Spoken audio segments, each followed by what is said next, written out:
Hey guys, welcome back to the channel. This is episode 29 of Trip to Horror Road. We're nearly there to episode The Exorcist. So, today we're going to be talking about 1953's House of Wax. This is going to be a spoiler review, so I've got a lot of stuff to talk about it. I'm not going to talk a lot about the film, I'm just going to talk about the main points in my opinion, that took so much excitement for me, and why I enjoyed it so much. Gives you a bit of the heebie-jeebies as well. So anyway guys, I'm Ryan of Let's Get Kicking Movies, and I hope you guys enjoy the review. And this is 1953's House of Wax. Let's bring it on.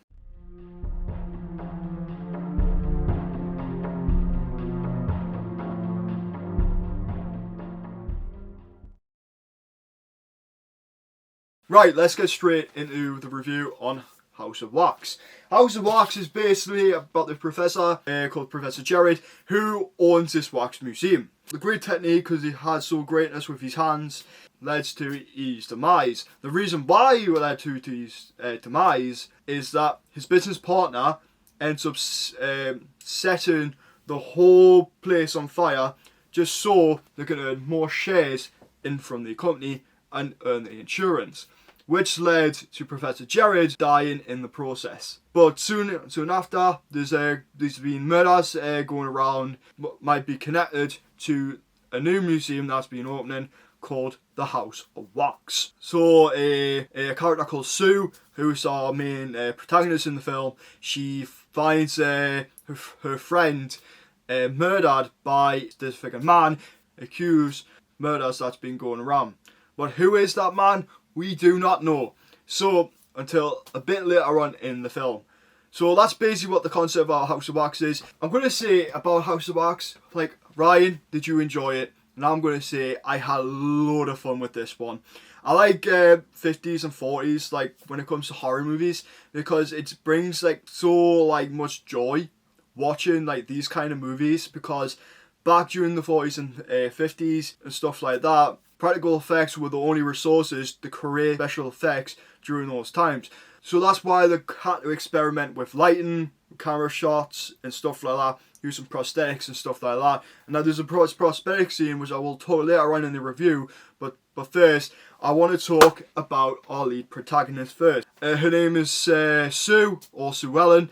She's every girl, she likes to hang around, she goes out for food with her friends and stuff like that, but soon realised when she finds out that her friend is dead by a man who's disfigured, could be someone that's been burned. Yes, that could be someone. But I want to talk about Sue, her performance in this film. I forgot what the actress's name, so you see, because I know it's not Caroline Jones.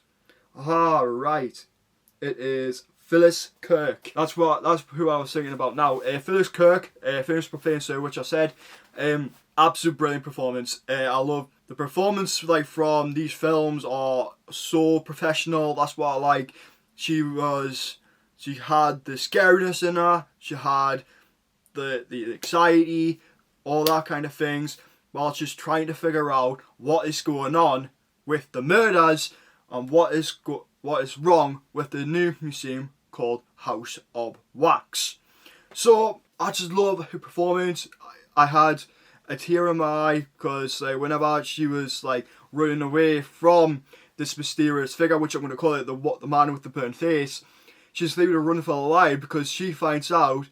Well, she basically finds the body on the floor. Her friend, which you'll see right now, she is literally on the ground. She's dead. She's been murdered by a man, which gives so much vibes, which I'm going to talk about now. Here's an image of him.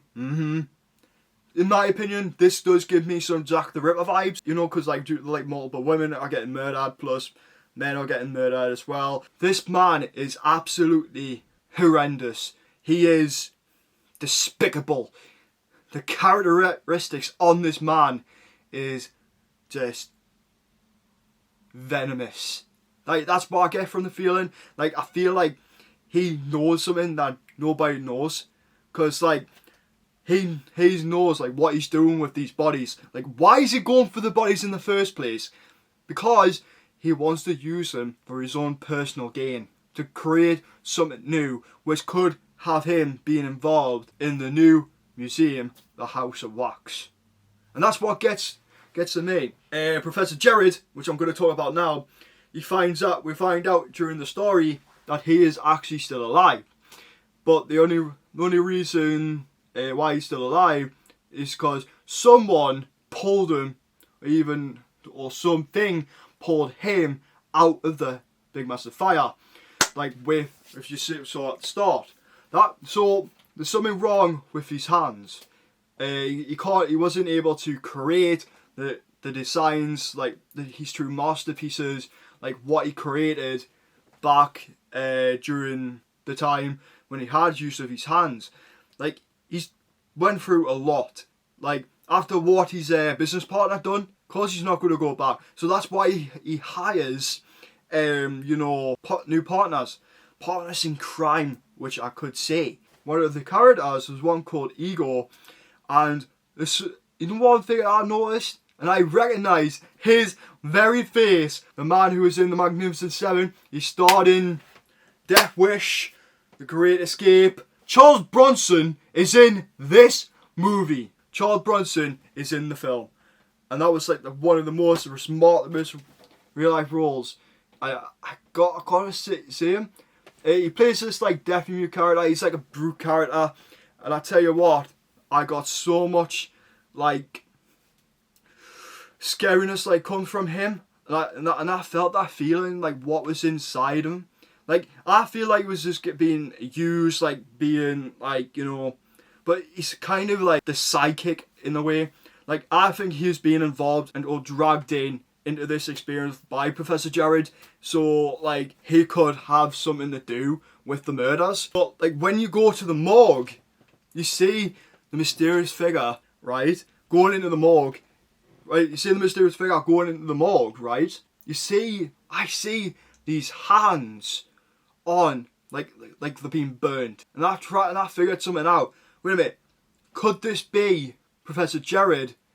Or could be something, or could even be the very, very business partner himself? Like, that's the biggest mystery.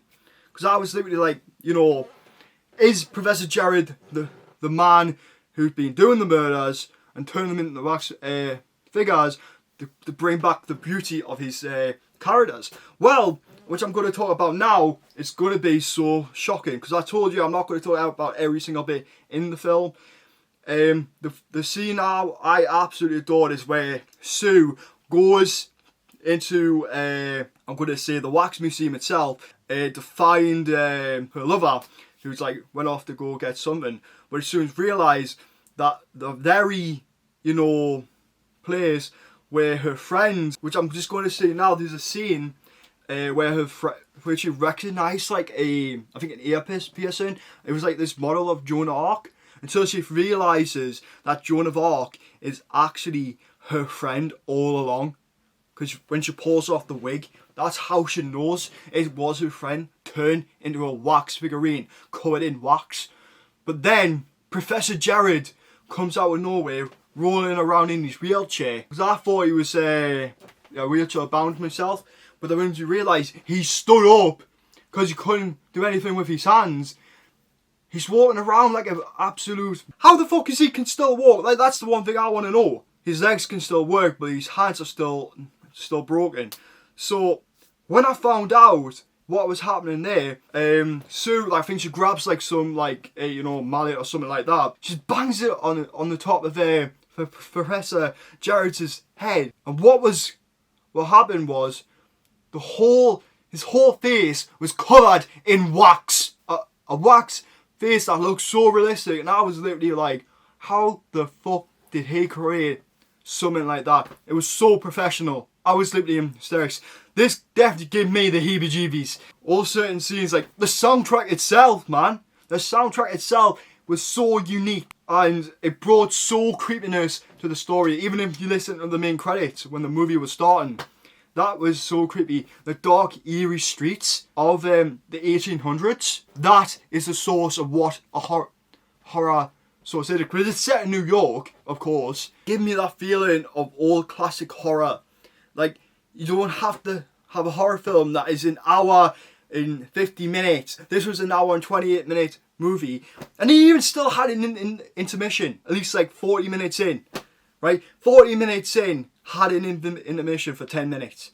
But because I got the Blu-ray, I was able to skip through it. But then, when you see Professor Jared for himself, he's the disfigured killer all along who's been creating all these wax figurines. Like, even that I found out, right, because there's a hanging man in the scene, I literally figured that's one of the murders that happened early on in the film. The business partner that he was working with was also turned into a wax figurine. And I was literally thinking, like, fucking hell, that looks so realistic. The whole wax museum looks so realistic. So every single murder that could have been happening right there, every single figurine is real. So aye. But then Sue gets knocked out, gets taken into the laboratory. The laboratory is absolutely amazing. I'll show a couple of pictures right now. You see this big massive batch of wax getting ready. You see Sue in this box ready to turn into Marie Antoinette, the masterpiece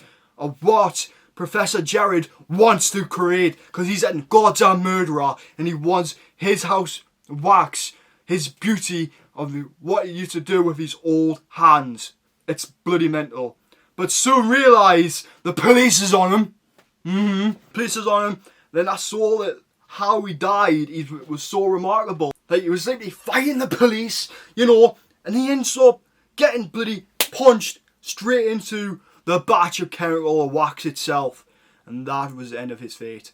Well, that was just me. It's what happens when I talk a lot about the story, but I love talking about the story. I've got to say, I've got to give credit to Vincent Price on this, on his performance as Professor Jared. He done so much remarkable performance as the creator of the Wax Museum. I think that's why he's such a great horror icon, like back during the 50s and the 60s. And I can't wait to see more roles like what he does, because I've got to give credit. I'm glad he was in this. He was so perfect for the role. And as I said, seeing him being on mask from the wax itself, his wax face, that was fucking phenomenal. As I said about the music was great. The transfer on the Blu-ray actually, it was 16.9 or something like 4:3. The quality on this, it's like, you know, the square box like what you see from Justice League. The transfer on this is absolutely brilliant from Warner Brothers. I'm glad it got itself out of the Wonder Archive. So, and I'm definitely going to give this 10 out of 10, and I can't wait for you guys to watch this film. And I can't wait to hear your thoughts on the first time you heard about the film, what you like about the film, and I'll love to talk to you guys in the comments about it. But anyway, guys, I hope you guys enjoyed this this review, and I'll see you for the Exorcist review.